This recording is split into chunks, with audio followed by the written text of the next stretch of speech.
Sa taglamig, matindi ang lamig at tuloy-tuloy ang niyebe sa mga boreal na kagubatan ng Canada at Alaska. Bumabagsak ang temperatura ng lampas pa sa nagyayelong antas. At ang matitinding hangin ay nagpapahirap sa buhay para sa karamihan ng mga nilalang. Ilang talampakang kapal ng niyebe ang bumabalot sa kagubatan. Tinatakpan ang lahat ng makikita sa ilalim ng mga patong ng puti na tila walang katapusan. Ang mga snowshoe na kuneho ay ilan sa iilang hayop na kayang magpatuloy araw-araw ng halos walang hirap. Ang kanilang espesyal na katawan na may malalapad at balahibong mga paa ay nagsisilbing proteksyon na pad na pumipigil sa kanila na lumubog at nagbibigay daan sa kanilang magtalon ng magaan sa makapal na niyebe. Gayunpaman, hindi pa rin makakagala ng malaya ang mga kaakit-akit na kunehong ito nang hindi nalalagay sa panganib ang kanilang buhay at katawan. Sa mga anino ng niyebe, nagkukubli ang isang mandaragit na kasing tahimik ng kanyang paglapit at kasing delikado ng kanyang malakas na kagat. Ang pusang ito na may matutulis at naitatagong mga kuko at mahahabang, masel na mga paa ay gumagalaw ng may nakakakilabot na kasinupan sa makapal na niyebe. Kaya halos hindi siya napapansin hanggang sa huling nakamamatay na sandali. Ang makapal at frost-resistant na balahibo nito ay nagpapahintulot na maghintay ng matagal at magtago sa taglamig. Dahil akma ito sa mabagsik na kapaligiran.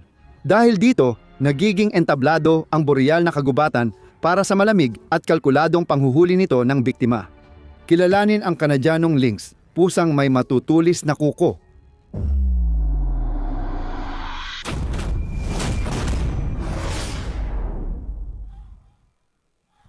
Makikita sa video ang dalawang Canadianong lynx na tila abala at inosente sa simula. Pero sa loob lang ng ilang segundo, maririnig mo ang isa sa pinaka-nakakakilabot na tunog na hindi mo aakalain na manggagaling sa bibig ng isang pusa.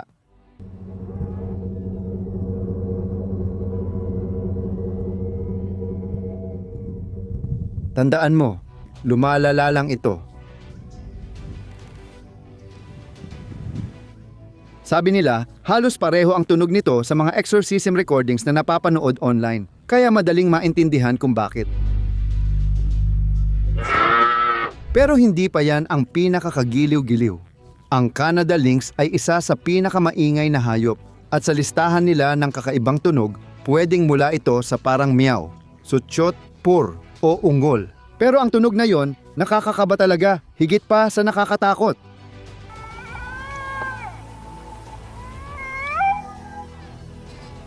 Iba't ibang gamit ang mga tunog na ito, gaya ng pagpapahiwatig ng stress, babala sa kalaban, o pagtawag sa romantikong interes. Maliban na lang kung lynx ka, malamang hindi ka matutokso ng kakaibang paanyayang ito, lalo na kung para sa pakikipagtalik. Ang lynx ay lynx, at hindi pa ito kalahati ng kanilang kakaibang katangian. Bago tayo magpatuloy, ipakikilala muna natin ng maayos ang mga mababangis na karakter na ito. Ang Canada lynx o Canadian lynx, Lynx canadensis, ay isang katamtamang laki ng mabangis na pusa na matatagpuan sa makakapal na boreal na kagubatan ng Canada.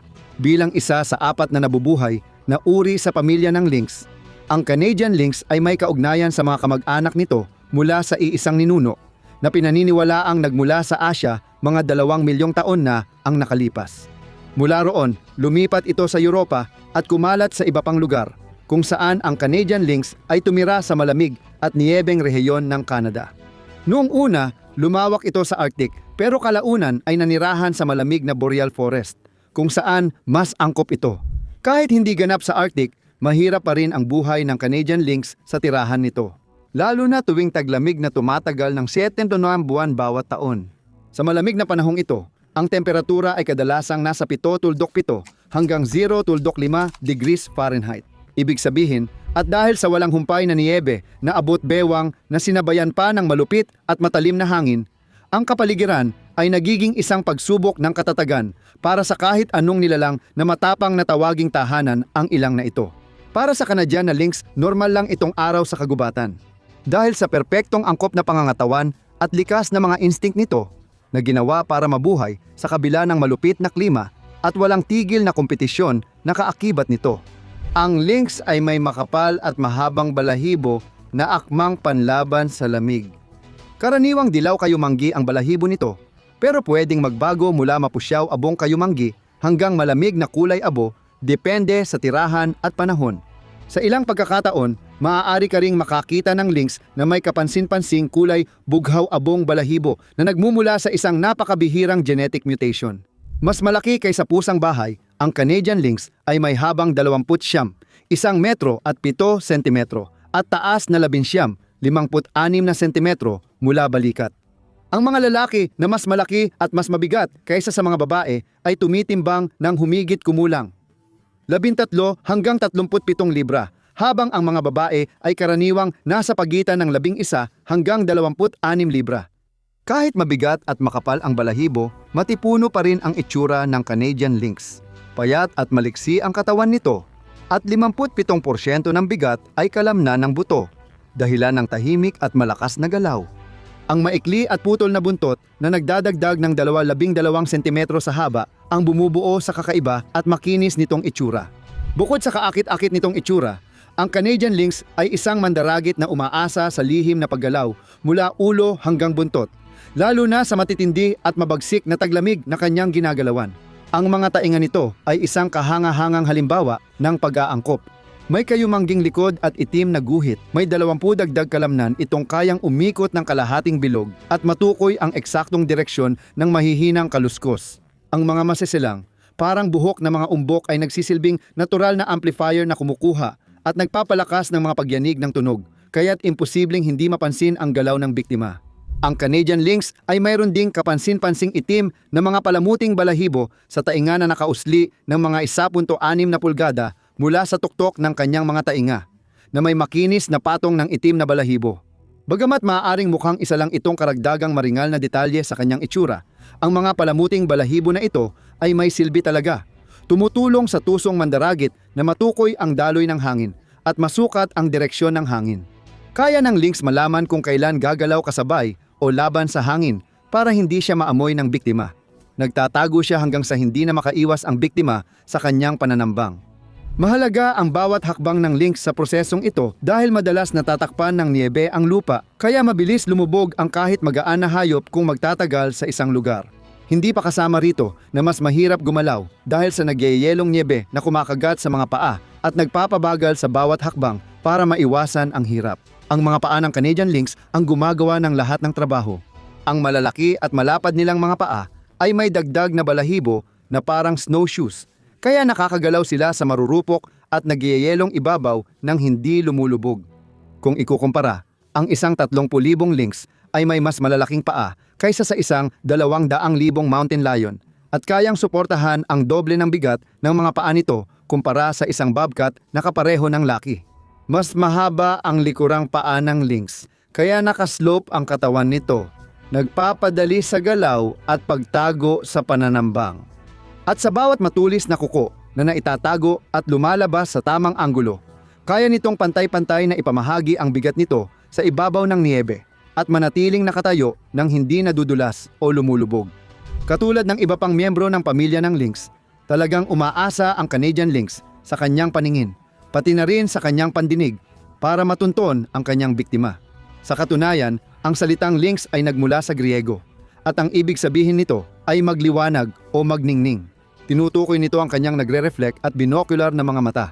Sabay na gumagana ang dalawang mata, kaya nagagawa ng lynx na mag-focus sa isang punto na tumutulong dito para eksaktong matantiya ang kinaroroonan ng biktima, lalo na kapag madilim ang paligid. Dahil sa espesyal na paningin, kayang makita ng lynx ang biktima kahit nakatago sa makapal na niyebe mula 250 talampakan. Kapag nakita na ng Canadian lynx ang target, dahan-dahan itong sumusunod at nagtatago para sa tamang pananambang.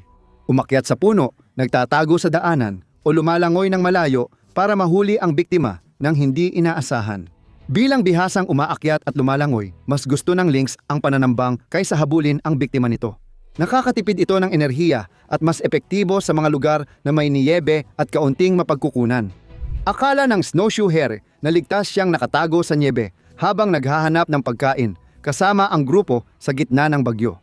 Pero nagmamanman lang malapit ang gutom na Canadian lynx. Nakatutok ang mga mata nito sa walang kamalay-malay na kuneho. Dahan-dahan itong sumusulong sa niyebe at bago pa man ito sumugod para sa nakamamatay na pagtalon, naramdaman ng kuneho ang panganib. Nagpanik ang buong grupo, nagbababalaan sa isa't isa, pero huli na ang lahat. matapos ang isang matinding habulan sa malalim na nyebe kung saan sinusubukan ng snowshoe hare na umiwas, tumalon at kahit magtago sa ilalim ng nyebe. Sinunggaban ng tusong lynx sa ulo ang biktima na dumihan ng dugo ang puting balahibo nito habang nagtakbuhan sa takot ang ibang mga kuneho. Samantala, ang mabagsik na mandaragit na ito ay nakipaglaban na sa isang puting buntot na usa. Nabalot ng dugo ang labanan at nagawang pabagsakin ang biktima. 4 na beses ang laki nito kumpara sa kanya. Sa likod ng pulang niyebe, malapit nang magpakasawa ang walang awang lynx sa kanyang huli.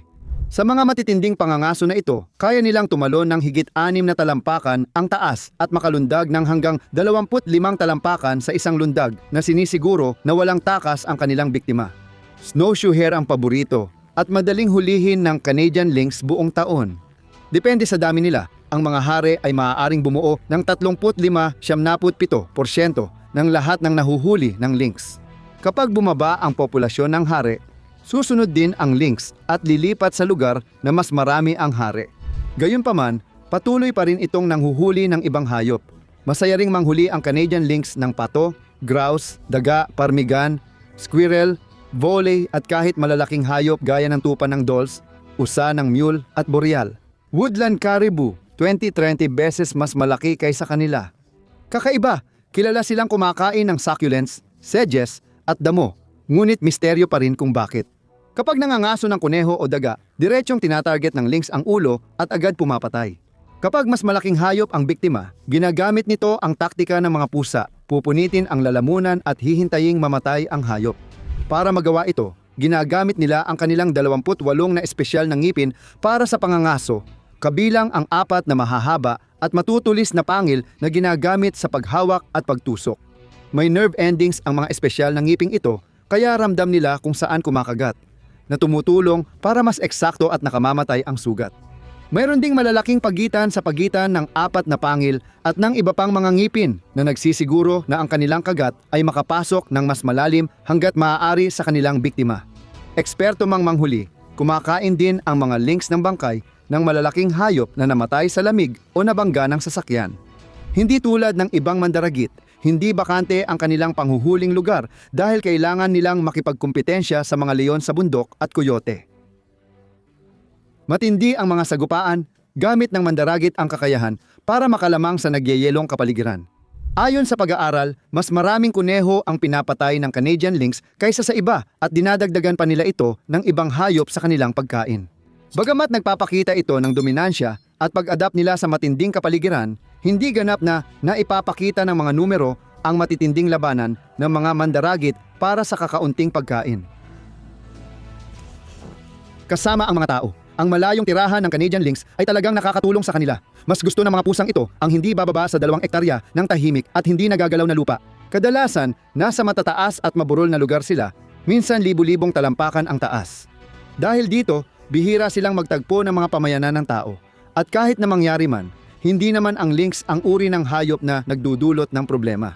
Kahit na isa itong mabagsik na mandaragit sa sarili nitong kapaligiran, wala pang naitalang kaso ng lynx na umatake o pumatay ng tao hanggang ngayon. Ang Canadian lynx ay mga nilalang na mahilig mag-isa, nakikihalubilo lang sa iba kapag panahon ng pagpaparami o kapag inaalagaan ng mga ina ang kanilang mga anak. Ayaw nilang magbahagi ng teritoryo sa ibang lynx, lalo na kung pareho silang kasarian.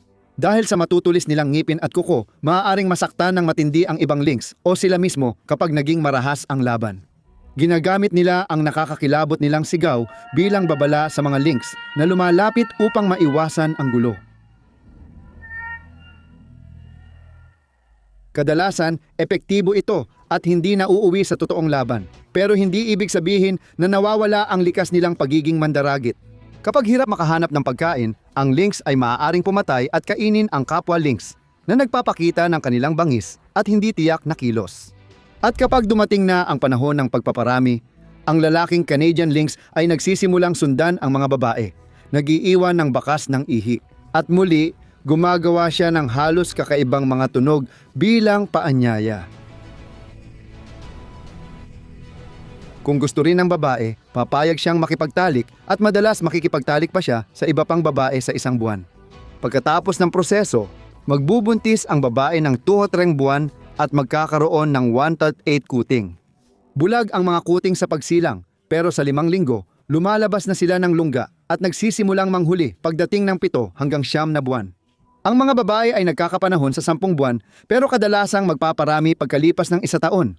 Ang mga lalaki sa 2-3 taon. Pagkatapos, namumuhay na silang mag-isa, kadalasan hanggang 16 na taon sa wild. Pero madalas hindi umaabot ng 10 taon dahil sa hirap ng tirahan. Hindi tiyak ang bilang ng Canadian lynx sa kalikasan, pero ayon sa International Union for Conservation of Nature Red List, sapat ang kanilang populasyon kaya least concerned ang kategorya nila. Sa kabuuan, mukhang hindi pa sila mawawala sa ngayon, kaya't ang mga snowshoe hare ay kailangan pa ring mag-ingat habang tumatalon-talon sila sa niyebeng kapaligiran. May narinig ka na bang mas nakakatakot na sigaw ng hayop kaysa lynx? I-share ang mga nakakatakot niyong karanasan sa comments at magkita ulit tayo sa susunod.